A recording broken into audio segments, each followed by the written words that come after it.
Journey with Bengali YouTube চ্যানেলে আপনাদের সকলকেই জানাই স্বাগত।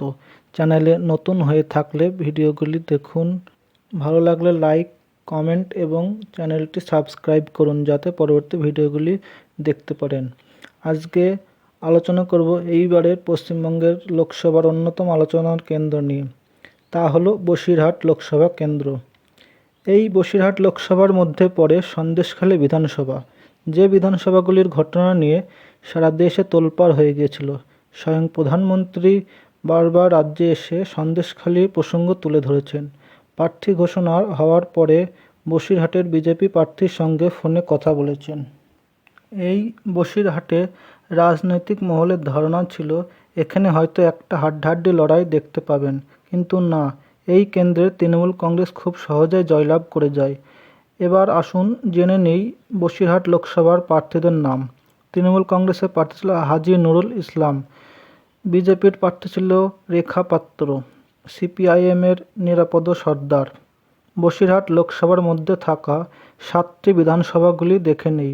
1 বাদুড়িয়া, 2 হাড়োয়া, 3 মিনাখা, 4 সন্দেশখালী, 5 বসিরহাট দক্ষিণ, 6 বসিরহাট উত্তর, 7 Hingalganj.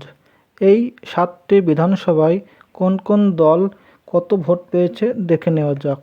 1 Baduria, Trinamool Congress 1,09,296, BJP 58,734, CPIM 18,798।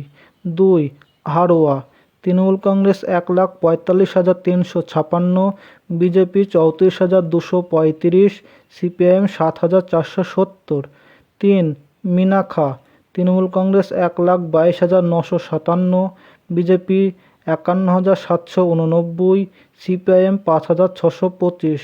4 Sandeshkhali, Trinamool Congress 87,475, BJP 95,862, CPIM 3,825।